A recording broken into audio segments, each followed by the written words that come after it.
Hello friends, welcome to ఏకేఎస్ఐఎస్ academy daily current affairs. So ముందుగా నిన్న ఇచ్చినటువంటి question, the value of Indo Sri Lanka trade has consistently increased. Consistently పెరగలేదు అంటే 2020లో ఇచ్చినటువంటి ప్రశ్న, ఇది 2023 కూడా 2024 కూడా ఇది వ్యాలిడే. కన్సిస్టెంట్గా ఏం పెరగట్లేదు. సో కాబట్టి హెచ్చు తగ్గులు అనేది నమోదవుతాయి.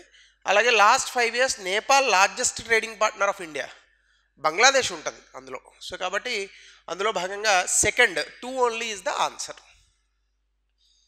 సో ఢిల్లీ ఎయిర్ పొల్యూషన్ మనందరికీ తెలిసినటువంటి అంశమే ఇది.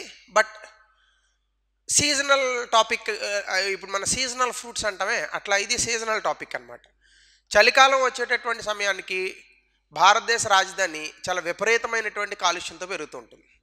ఈ కాలుష్యం ఎంత స్థాయికి చేరిందంటే ఇప్పుడు పెరుగుతున్నటువంటి కాలుష్యం కారణంగా దాదాపుగా లైఫ్ ఎక్స్పెక్టెన్సీ ఇన్ ఢిల్లీ అంటే సగటున జీవించేటటువంటి ఆయుర్దాయం 11.9 సంవత్సరాలు తగ్గిందట ఢిల్లీలో. అంటే 100 సంవత్సరాలు బతకాల్సినోడు 88కే పోతాడు ఢిల్లీలో ఉంటే. ఆబ్వియస్గా భారతదేశంలో 100కి 100 సంవత్సరాలు లేదు కాబట్టి ఇప్పుడు ఉన్నటువంటి 68 years కాబట్టి ఇంకా తొందరగా పోతారు, 50 ఏళ్ళకే పోతారు అనమాట. సో అంత దారుణమైనటువంటి టెంపరేచర్ ఇన్వర్జన్స్ అనుకోండి, కాలుష్యము ఎక్సెట్రా వీటన్నిటి కారణంగా పొల్యూషన్ విపరీతంగా పెరుగుతుంది.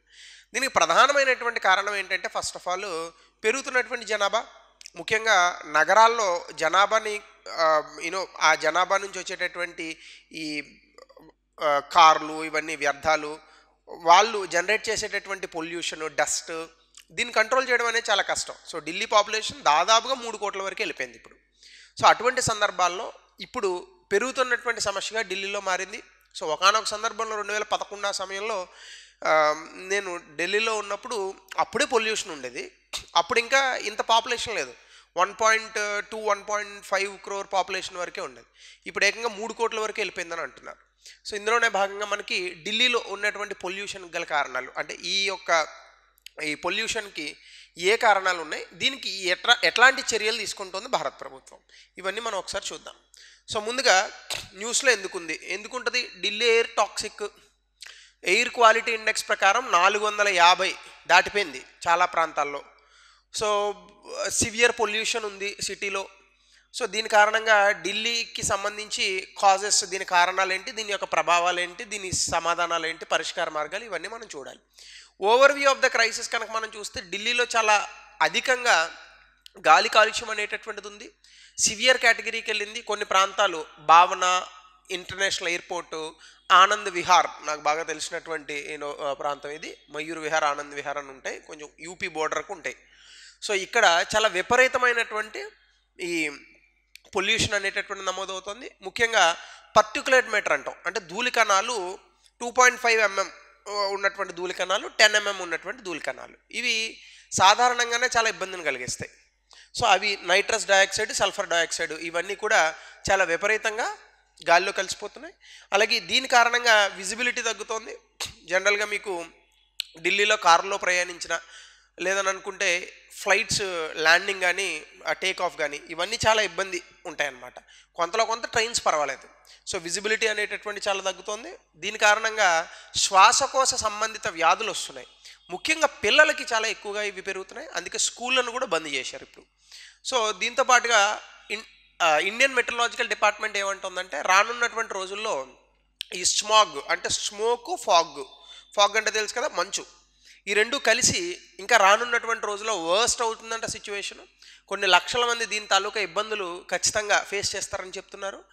ఢిల్లీ ఎప్పుడు కూడా గ్యాస్ ఛాంబర్ ఫెనామినా అని చెప్తారు. సాధారణంగా ఈ మనకి హిట్లర్ పరిపాలనలో ఎక్కువ మందిని చంపడానికి ఈ టెక్నిక్లు వాడేవారు. ఏంటంటే ఒక రూమ్లో ఎక్కువ మందిని తీసుకొచ్చి గ్యాస్ రిలీజ్ చేస్తే చచ్చిపోయేటోళ్ళు. సో అట్లా ఇప్పుడు ఏంటంటే మనం సిటీలో రిలీజ్ చేస్తున్నాం అనమాట. కావాలని కాకపోయినా మన మానవ ప్రేరేపిత చర్యల వల్ల చాలా అధికంగా ఈ యొక్క గాలి కాలుష్యం అనేటటువంటి దాన్ని తీసుకొచ్చి గ్యాస్ ఛాంబర్ ఫెనామినాన్ని పోలి ఉండేటట్టుగా ఢిల్లీని మనం తయారు చేసాం. ఖచ్చితంగా పర్యావరణానికి సంబంధించినటువంటి సవాళ్ళలో ఇది చాలా పెద్ద సవాల్ మనకి ఢిల్లీలో ఈ పొల్యూషన్ అనేటటువంటిది. సో దీనికి సంబంధించి ఢిల్లీలో పెరుగుతున్నటువంటి ఈ ఎయిర్ క్వాలిటీ సమస్య ఏదైతే ఉందో దీనికి త్వరితంగా పరిష్కార మార్గాలు అనేటటువంటి వెతకాలి. అలాగే ఎప్పటికప్పుడు ఎయిర్ క్వాలిటీని మానిటర్ చేస్తూ ఉండాలి. దీనికి సంబంధించినటువంటి హెల్త్ మెజర్స్ ఏవైతే ఉంటాయో, అంటే ఆరోగ్యానికి సంబంధించి అక్కడ ఉన్నటువంటి వ్యక్తులకి తాలూకా ఆరోగ్యాన్ని కాపాడడానికి సంబంధించినటువంటి హెల్త్ మెజర్స్ ఏవైతే ఉంటాయో వాటిని చాలా జాగ్రత్తగా తీసుకొని ఈ ఢిల్లీ యొక్క పరిసర ప్రాంతాలు అలాగే ఢిల్లీని కూడా కాపాడేటటువంటి ప్రయత్నం చేయాలి. అయితే దీనికి సంబంధించి ప్రస్తుత సినారియో ఎలా ఉంది అని చూస్తే సివియర్ కేటగిరీలో ఉంది. ఎయిర్ క్వాలిటీ ఇండెక్స్ పొద్దున్న 7 ఆ ప్రాంతంలోనే 420 చూపిస్తుంది నెంబర్. 420 అనేది చాలా ఎక్కువ అనమాట. అది ఎంత ఉండాలి అనేది నేను మీకు ఒక చార్ట్ చూపిస్తాను ఇప్పుడు. సో ఇందులో ముఖ్యంగా ఏ ప్రాంతాల్లో ఎక్కువ ఉంది అని చూస్తే చాందినీ చౌక్ ఓల్డ్ ఏరియా అనమాట. అంటే మనకు కరెక్ట్గా చెప్పాలంటే జామా మసీద్ అని ఉంటుంది. సో అటువైపుకి వెళ్తే మనకి Chandni Chowk is one of the busiest areas in Delhi, especially షాపింగ్కి బాగా పెట్టింది పేరు. So Anand Vihar, Okhla palace, ITO ఈ ఏరియాలన్నింటిలోని కూడా చాలా విపరీతంగా ఉంటుంది. యూపీఎస్సీ ప్రిపేర్ అయ్యేటటువంటి ప్రాంతాలకు సంబంధించి రాజేంద్ర నగర్ అని అంటారు. సో ఆ రాజేంద్ర నగర్లో మిగతా ఏరియాస్తో పోలిస్తే కొంచెం పర్వాలేదు, ఎందుకంటే అక్కడ ఒక పార్క్ ఉంటుంది, వివేకానంద పార్క్ అని. సో కాబట్టి ఇన్ వన్ ఏరియాస్ మరీ హెవీగా ఉంటుంది. మిగతా ప్రాంతాల్లో ఏమన్నా బాగుందని అనుకుందాం అక్కడ కూడా అట్లానే వచ్చింది. సో దీనికి సంబంధించి కనుక మనం చూస్తే weather conditions shallow to moderate fog, అంటే మార్నింగ్ టైమ్స్లో చాలా విపరీతమైనటువంటి పొగమంచు ఉంటుంది. 11 ఆ సమయం వరకు కూడా ఈ పొగమంచు పోవట్లేదు అక్కడ. సో దీంతోపాటు రానున్నటువంటి రోజుల్లో ఇంకా దారుణంగా ఈ పరిస్థితులు వచ్చేటటువంటి ప్రమాదం ఉంది. అలాగే ఢిల్లీ ప్రపంచవ్యాప్తంగా చూసుకుంటే పట్టణ ప్రాంతాలకు సంబంధించి ఎయిర్ పొల్యూషన్కి కనుక మనం తీసుకుంటే ఢిల్లీ 5వ స్థానంలో ఉందట ప్రపంచవ్యాప్తంగా. కోల్కతా 8, ముంబై 9. అంటే మన దేశంలో ఉన్నటువంటి మహానగరాలన్నీ కూడా కలుషితమయం అవుతున్నాయి. హైదరాబాద్ అండ్ బెంగళూరు పర్వాలేదు మిగతా వాటితో పోలిస్తే. కాబట్టి హైదరాబాద్ అండ్ బెంగళూరుకి రానున్నటువంటి రోజుల్లో మంచి business opportunities and economic opportunities అనేవి ఖచ్చితంగా ఉంటాయి. ఎందుకంటే ఈ ప్రాంతాలు ఆబ్వియస్గా ఎప్పుడైతే సాచురేట్ అయిపోతాయో then people will start looking into the other revenues అనమాట. సో ఇండియాలో దీనికి సంబంధించే మనం చూస్తే అతిపెద్ద నగరాలు ఇవే. ఈ నగరాల్లోనే అర్బన్ ఎయిర్ క్వాలిటీ దెబ్బతింటోంది. అంటే సో మన అర్బన్ మోడలే ఎక్కడో తేడా ఉంది. అంటే మనము పట్టణ ప్రాంతాల్లో అభివృద్ధి అనేటటువంటి జరగకూడదని ఎవరు అన్నారు. కానీ అభివృద్ధి జరిగేటప్పుడు పర్యావరణం పాడవకుండా ఆ పట్టణ ప్రాంతాల్లో నివసించేటటువంటి ప్రజలు ఇబ్బంది పడకుండా ఉండేటటువంటి ప్రయత్నాలు చేయాలి. కానీ అవి జరగట్లేదు అని మనకి ఇలాంటి సిచ్యువేషన్స్ చెప్తున్నాయి. ఖచ్చితంగా ఎమర్జెన్సీ యాక్షన్స్ తీసుకున్నారు. ఇప్పుడు కన్స్ట్రక్షన్స్ని బ్యాన్ చేశారు, అలాగే స్కూల్స్ని క్లోజ్ చేశారు, చాలా రోడ్లను కూడా క్లోజ్ చేయడం జరిగింది ఢిల్లీలో. సో దీనికి సంబంధించి కనుక మనం చూస్తే ఎయిర్ క్వాలిటీ ఇండెక్స్ అనేది కనుక చూస్తే ఎయిర్ క్వాలిటీ ఇండెక్స్ ఏం చేస్తుందంటే ఒక ప్రాంతంలో గాలిలో ఉన్నటువంటి కాలుష్యాన్ని ఇది లెక్కగడుతుంది, మెజర్ చేస్తుంది. ఇందులో చాలా పొల్యూటెంట్స్ని లెక్క పెడతారు. అంటే పర్టికులేట్ మ్యాటర్ ధూళి కణాలు 2.5 mm ఉన్నాయి, అలాగే 10 mm ఉన్నాయి, NO2, SO2, O3 అంటే ఓజోన్ పైన ఉంటే మంచిది, కింద ఉంటే చెడ్డది. అలాగే CO కార్బన్ మోనాక్సైడ్, లెడ్, వీటిని లెక్క పెడతారు. ఎప్పుడైనా కూడా ఈ లెక్క పెట్టినటువంటి స్కోరు 0 to 50 ఉందనుకో అది చాలా బాగుందని అర్థం, అంటే గుడ్ ఎయిర్ క్వాలిటీ అని అర్థం.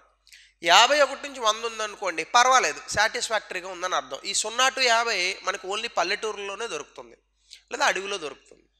అలాగే 101 నుంచి 200 మోడరేట్ అని అంటారు. అంటే ఉన్నా కూడా పర్వాలేదు, మనిషికి పెద్ద ఇబ్బందులు ఏం జరగవు, మాస్కులు అది పెట్టుకొని మెయింటైన్ చేయొచ్చు. 201 to 300 అంటే పూర్, అంటే అంత బాగాలేదని అర్థం.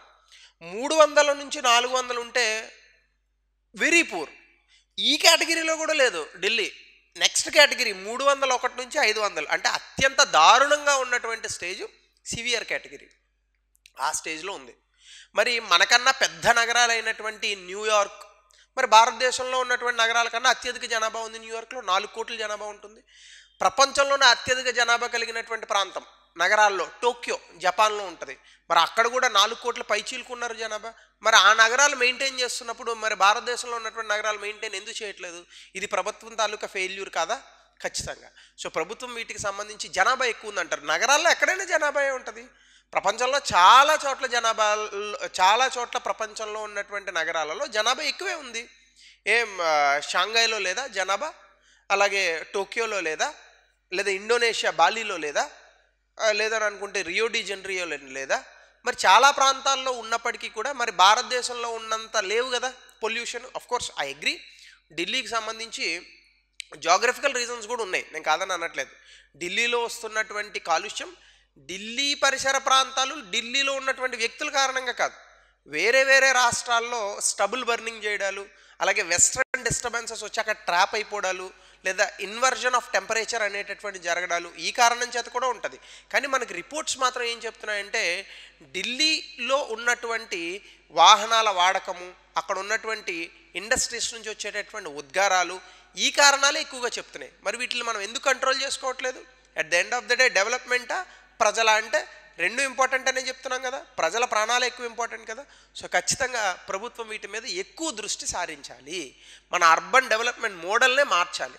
అయితే ఇప్పుడు ఢిల్లీలో ఎక్కువగా మనకి వస్తున్నటువంటి ఈ యొక్క కాలుష్యానికి గల కారణాలు ఏంటంటే ఢిల్లీ ఎయిర్ పొల్యూషన్లో మనకి కొన్ని ప్రకృతిపరమైనటువంటి కారణాలు ఉంటే, కొన్ని మానవ ప్రేరేపిత చర్యలు ఉన్నాయి. ఐఐటి కాన్పూర్ 2015లో దీనికి సంబంధించి స్టడీ చేసి ఈ కింది కారణాలుగా చెప్పింది. ఒకటి వెహికులర్ పొల్యూషన్, అంటే అత్యధికంగా జనాభా ఉండడం, ఈ జనాభాకి కార్లు బళ్ళు ఇవన్నీ ఎక్కువగా ఉండడం, వీటి కారణంగానే ఈ వెహికులర్ పొల్యూషన్ ఉండడం వల్ల ఎక్కువగా వాటి నుంచి వచ్చేటటువంటి SO2, CO2, NO2, CO ఇట్లాంటి గ్యాసెస్ వల్ల అధికంగా మనకి పొల్యూషన్ వస్తుందని చెప్తున్నారు. దీనికి సంబంధించి ఆడ్ ఈవెన్ ఫార్ములా, అలాగే 15 సంవత్సరాలు పెట్రోల్ వెహికల్స్ని బ్యాన్ చేయడం, 10 సంవత్సరాలు ఓల్డ్ అయిన డీజిల్ వెహికల్స్ని అది ఇప్పటికే బ్యాన్ చేశారు ఢిల్లీలో. రోడ్ అండ్ సాయిల్ డస్ట్, సాధారణంగానే మనకు అక్కడ ఎర్రమట్టి ఇవన్నీ కూడా ఉంటాయి. సో ఆ కన్స్ట్రక్షన్ యాక్టివిటీస్ వీటి నుంచి వచ్చేటటువంటి దుమ్ము ధూళికణాలు, సాధారణంగా దుమ్ము ధూళికణాలు చలికాలంలో ఏమవుతుందంటే టెంపరేచరు విండ్ అంత ఎక్కువగా ఉండదు, ఎండాకాలంలో మనకి విండ్ కదులుతుంది ఎక్కువగా, కానీ చలికాలంలో అలా ఉండదు, ట్రాప్ అయిపోయి ఉంటుంది. ఈ కారణంగా ఆ డస్ట్ పార్టికల్స్ అన్నీ కూడా ఈ ఫాగ్తో కలిసిపోయి, స్మోక్ అండ్ ఫాగ్తో కలిసిపోయి స్మాగ్గా ఏర్పడతాయి. సో ఈ మొత్తం విజిబిలిటీని తగ్గించేటటువంటి అవకాశం ఉంటుంది. అలాగే డ్రై లీవ్స్ అండ్ గార్బేజ్, సాధారణంగానే అక్కడ ఉన్నటువంటి రైతులు, చుట్టూ పరిసర ప్రాంతాల్లో ఉన్నవాళ్ళు ఆ పంటల్ని తగలబెడతారు కొన్ని వాళ్ళకు ఉన్నటువంటి వ్యవసాయ పద్ధతుల్లో భాగంగా, ఈ కారణంగా కూడా వస్తుంది. అలాగే గార్బేజ్, చెత్తని కాల్చడం వల్ల కూడా చాలా అధికంగా ఫ్యూమ్స్ అనేటటువంటి వచ్చి పొల్యూషన్ లెవెల్స్ పెరుగుతాయి. అలాగే ట్రాన్స్టేట్ మూవ్మెంట్ ఆఫ్ పొల్యూటెంట్స్, అంటే ఇక్కడ ఏం జరుగుతుందంటే పరిసర ప్రాంతాల్లో ఉన్న ఉత్తరప్రదేశ్, హర్యానా, పంజాబ్ ఈ ప్రాంతాల్లో స్టబుల్ బర్నింగ్ అంటారు. అంటే గోధుమ, వరి ఇట్లాంటి పంటలు వేసిన తర్వాత చివరిలో మిగిలిపోయినటువంటి కాడలు ఉంటాయి, వీటిని కాల్చేస్తారు అక్కడ. ఈ కాల్చడం వల్ల ఏమవుతుందంటే ఆ వచ్చినటువంటి దుమ్ము ధూళి కణాలన్నీ కూడా అక్కడ ఉన్నటువంటి వాతావరణ పరిస్థితుల వల్ల ఢిల్లీ వైపు ప్రయాణిస్తాయి. సో ఈ కారణంగా కూడా ఢిల్లీలో మనకి పొల్యూషన్ అనేది పెరుగుతుంది. అలాగే industrial resources and thermal power stations, ఇది మనకు తెలిసిందే. సో ముఖ్యంగా పరిశ్రమల నుంచి వచ్చేటటువంటి గ్యాసెస్ లేదా పొల్యూటెంట్స్ కానీ, లేదా బొగ్గు కారణంగా మనము విద్యుత్ ఉత్పత్తిలో వాడేటటువంటి ఫినామినాల్లో అందులో నుంచి వచ్చేటటువంటి పొల్యూటెంట్స్ కానీ ఢిల్లీలో అధికంగా ఉంటాయి. అలాగే ఇంకా ఇతరత్ర న్యాచురల్ కాజెస్ లైక్ టెంపరేచర్ ఇన్వర్జన్ అనేది జరుగుతుంది. అంటే సాధారణంగా మనకి పైకి వెళ్ళే కొలది టెంపరేచర్ తగ్గుతుంది, కానీ ఢిల్లీ అలాంటి ప్రాంతాల్లో ముఖ్యంగా నవంబర్ డిసెంబర్ నెలల్లో కింద తక్కువ టెంపరేచర్ ఉండి పైకి వెళ్ళే కొలది టెంపరేచర్ అనేది పెరుగుతుంది అనమాట. ఈ టెంపరేచర్ ఇన్వర్షన్ కారణంగా విండ్ మూమెంట్ అనేది తగ్గిపోయి మొత్తం పొల్యూటెంట్స్ ట్రాప్ అయ్యేటటువంటి అవకాశం ఉంటుంది. అలాగే వెస్ట్రన్ డిస్టర్బెన్సెస్, అంటే పశ్చిమ ప్రాంతాల నుంచి వచ్చేటటువంటి శీతల గాలుల కారణంగా కూడా ఇక్కడ విపరీతంగా ఈ పొల్యూటెంట్స్ అనేవి పెరుగుతూ ఉంటాయి. సో దీని తాలూకా ఇంపాక్ట్ ఏంటంటే ఖచ్చితంగా హెల్త్ ఎఫెక్ట్స్ వస్తాయి. ఇందాక చెప్పినట్టుగా దాదాపుగా 11.9 సంవత్సరాల లైఫ్ ఎక్స్పెక్టెన్సీ తగ్గుతుంది ఢిల్లీలో ఆన్ అన్ యావరేజ్న. అలాగే చిల్డ్రన్స్ డెవలప్మెంట్, ముఖ్యంగా పిల్లలకి అధికంగా వచ్చేది జలుబు, శ్వాసకోశ వ్యాధులే. సో ఈ కారణంగా పిల్లలు వాళ్ళ ఎదుగుదలలో ఢిల్లీలో ఉన్నటువంటి ప్రాంతాల్లో ఇబ్బంది పడేటటువంటి అవకాశం ఉంటుంది. అలాగే ఎన్వైర్మెంటల్ డ్యామేజ్, అంటే మనకున్నటువంటి పర్యావరణం ఏదైతే ఉందో ఖచ్చితంగా పాడవుతుంది. దీని కారణంగా మీరు ఢిల్లీలో వెళ్ళి అసలు ఒక చెట్టు ఉందనుకోండి, చెట్టు ఆకుల్ని ఎలా అని చూడండి, ఎంత దుమ్ము వస్తుంది, అంత దారుణంగా ఉంటుంది. అలాగే ఎకనామిక్ కాస్ట్, దీని కారణంగా మనకి ఇప్పుడు ఈ జరుగుతున్నటువంటి విధ్వంసాన్ని మళ్ళీ రివర్స్ చేయడానికి మనకి అధికంగా ఆర్థిక భారం పడుతుంది. సో ఎకనామిక్ డ్యామేజ్ అనేటటువంటిది ఉంటుంది. క్వాలిటీ ఆఫ్ లైఫ్, ఖచ్చితంగా మన జీవన ప్రమాణాలు, మన జీవన నాణ్యత అనేవి తగ్గుతాయి. సో దీని కారణంగా సోషల్ ఇంపాక్ట్ కూడా ఉంటుంది. ఎందుకంటే ఇప్పుడు డబ్బులు ఉన్న వాళ్ళు ఎయిర్ ప్యూరిఫైయర్స్ పెట్టుకుంటారు, డబ్బులు లేని వాళ్ళు ముక్కు గొడ్డలు చుట్టుకొని బ్రతుకుతూ ఉంటారు. దీని కారణంగా డబ్బులు తక్కువ ఉన్న వాళ్ళ మీద ఈ భారం ఎక్కువగా పడేటటువంటి అవకాశం ఉంటుంది. అంటే poor people are gonna effect more when comes to this Delhi air pollution అనమాట. ఇవన్నీ మనం దాని తాలూకా ప్రభావాలుగా చెప్పచ్చు. దీనికి పరిష్కార మార్గాలు ఏంటంటే గ్రేడెడ్ రెస్పాన్స్ యాక్షన్ ప్లాన్ అని పెరుగుతున్నటువంటి కాలుష్యాన్ని దృష్ట్యా ఎప్పుడెప్పుడు ఏ ఏ నిర్ణయాలు స్పెసిఫిక్గా తీసుకోవాలని చెప్పి గవర్నమెంట్ ఒక ప్రోగ్రామ్ని స్టార్ట్ చేసింది. అలాగే ఆడ్ ఈవెన్ రూల్ ఫార్ములా, ఇది ఏంటంటే ఇప్పుడు ఫర్ ఎగ్జాంపుల్ 1వ తారీఖు అనుకోండి, ఇదేంటి 1 అంటే ఆడ్ నెంబర్ బేస్ సంఖ్య, ఆ రోజు బేసి సంఖ్యతో ఎండ్ అయ్యేటటువంటి వెహికల్సే రన్ అవ్వాలి. నెక్స్ట్ 2వ తారీఖు ఈవెన్ నెంబర్, ఈవెన్ నెంబర్లో ఏముంటుంది, ఈవెన్ నెంబర్తో ఎండ్ అయ్యేటటువంటి వెహికల్సే రన్ అవ్వాలి. అంటే ఇలా వాహనాలు రోడ్ల మీద తిరగడాన్ని ఆపుతారనమాట. దాన్ని ఆడ్ ఈవెన్ ఫార్ములా అని అంటారు. అలాగే పెరిఫెరల్ హైవేస్, దీనికి సంబంధించి ఇంకా అధికంగా రోడ్లు ఇవన్నీ వేస్తున్నారు. ఎక్కువగా వెహికల్స్ ఢిల్లీ లోపలికి రాకుండా చుట్టూ తిరిగి మార్గం వెళ్ళేటట్టు ప్రయత్నాలు చేస్తున్నారు. ఫాజిల్ ఫ్యూల్ వెహికల్స్ అంటే 15 సంవత్సరాలు ఓల్డ్ అయినటువంటి పెట్రోల్ వెహికల్స్, 10 సంవత్సరాలు ఓల్డ్ అయినటువంటి డీజిల్ వెహికల్స్ని పూర్తి స్థాయిలో బ్యాన్ చేశారు. స్టబుల్ బర్నింగ్ కంట్రోల్ అంటే చుట్టుపక్కల ప్రాంతాలలో ఉత్తరప్రదేశ్, హర్యానా, పంజాబ్ ఇలాంటి ప్రాంతాలలో ఈ స్టబుల్ బర్నింగ్ అంటే గడ్డి గాదం ఇవన్నీ ఉంటాయి కదా, వాటిని తగలబెడతారు అక్కడ.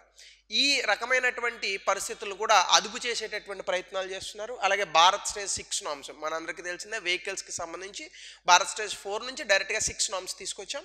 అలాగే green war room and green Delhi application అంటే ఇట్లాంటివి కొన్ని పెట్టారు. ఈ మధ్యకాలంలో సాధారణంగా ఎయిర్ రూమ్స్ అని ఉంటాయి, ఆక్సిజన్ రూమ్స్ అని, అంటే ఫ్రెష్ ఎయిర్ పీల్చుకోవడానికి ఇంత డబ్బులు కట్టి వెళ్ళి మనం గాలి పీల్చుకొని వచ్చేటటువంటి కొన్ని రూమ్స్ ఏర్పాటు చేశారు ఢిల్లీలో. సో ఇట్లాంటివన్నీ కూడా they are simply giving us hints. ఇవన్నీ కూడా మనకి సిగ్నల్స్ ఇస్తున్నాయి, రానున్న రోజుల్లో నువ్వు చేస్తావురా బాబు అని చెప్పి మనిషికి సిగ్నల్స్ ఇచ్చేటటువంటి అంశాలు అనమాట.